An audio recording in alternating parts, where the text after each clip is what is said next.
முதலமைச்சர் ஸ்டாலின் ராணிப்பேட்டை மாவட்டம் பணப்பாக்கம் சிப்காட் தொழிற்பேட்டையில் 9,000 கோடி முதலீட்டில் டாடா மோட்டார்ஸ் நிறுவன கார் உற்பத்தி தொழிற்சாலையில் டாடா மோட்டார்ஸ் மற்றும் ஜாகுவார் லேண்ட்ரோவர் சொகுசு வாகனங்கள் உற்பத்தியை தொடங்கி வைத்து பார்வையிட்டு வருகிறார்.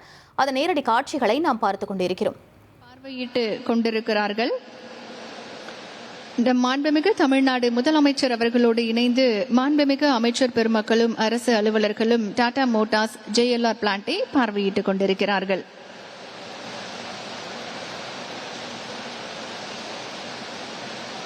The primary objective of the Lakshya program is to shape India's future engineers through world-class training.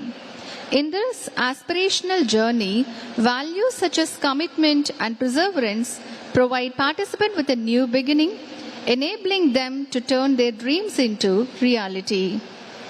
It is noteworthy that over 80% of the selective students chosen through a rigorous multi-stage skill assessment process come from low-income families. Many of them are also first-generation diploma graduates. In the initial phase of selection, young women have also been included. All the selected technical professionals. இது பற்றிய மேலும் விவரங்களை எமது செய்தியாளர் ரமேஷ் வழங்கிட கேட்கலாம். ரமேஷ், முழு விவரங்களை பதிவு பண்ணுங்க. ராணிப்பேட்டை மாவட்டத்துல டாடா மோட்டார்ஸ் கார் உற்பத்தி தொழிற்சாலையை முதலமைச்சர் ஸ்டாலின் இன்றைக்கு திறந்து வைத்திருக்கிறார். 9,000 கோடியில டாடா மோட்டார்ஸ் நிறுவனம் ராணிப்பேட்டையில கார் உற்பத்தியையும் தொடங்க இருக்கிறாங்க.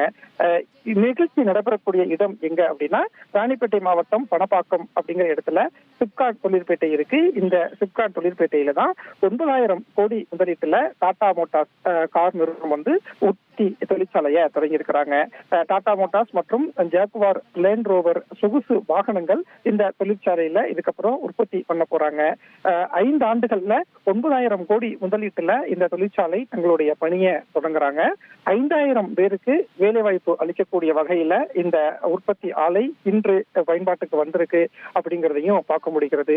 முதலமைச்சர் முன்னிலையில பல்வேறு தொழில் நிறுவனங்கள் புரிந்துணர்வு ஒப்பந்தங்களை மேற்கொண்டுட்டு இருக்கிறாங்க. அந்த வகையில தான் டாடா மோட்டார்ஸ் நிறுவனம் 2024ஆம் ஆண்டு மார்ச் மாதம் ஒரு புரிந்துணர்வு ஒப்பந்தம் மேற்கொண்டிருந்தாங்க.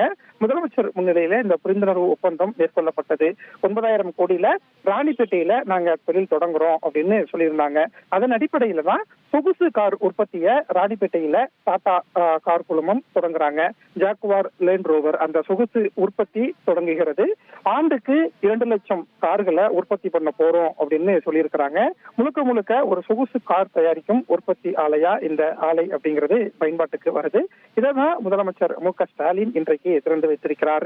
கடந்த 16 மாதங்களாக இந்த டாடா குழுமம் உற்பத்தி ஆலையை தொடங்குவதற்கான கட்டுமான பணிகள் எல்லாம் பண்ணிட்டு இருந்தாங்க. இந்த கட்டுமான பணி நிறைவடைந்து இன்றைக்கு அந்த உற்பத்தி தொடங்கப்படுகிறது அப்படிங்கிறதையும் பார்க்க முடிகிறது. ஆண்டுக்கு 2 லட்சம் கார்கள், 5,000 பேருக்கு வேலைவாய்ப்பு அப்படிங்கிற அடிப்படையில 5 ஆண்டுகள்ல 9,000 கோடி முதலீட்டுல இந்த நிறுவனம் வருது அப்படிங்கிறது முக்கியமான ஒன்றாக பார்க்கப்படுகிறது. விவரங்களுக்கு நன்றி ரமேஷ். 1,26,00,000 மனங்களை வென்ற தந்தை டிவி யூடியூப் சேனல். தவிர்க்க முடியாத தம்ப்நெயில்ஸ், கலக்கலான கான்டென்ட்ஸ். நீங்களும் இந்த குடும்பத்தில் இணைய இப்பவே சப்ஸ்கிரைப் பண்ணுங்க. அசுரபலம் கொண்ட எங்கள் டிஜிட்டல் கரங்களில் உங்கள் விளம்பரங்களை சேர்க்க வாட்ஸ்அப் பண்ணுங்க. 8939888838. Email advtanditv@dttv.in.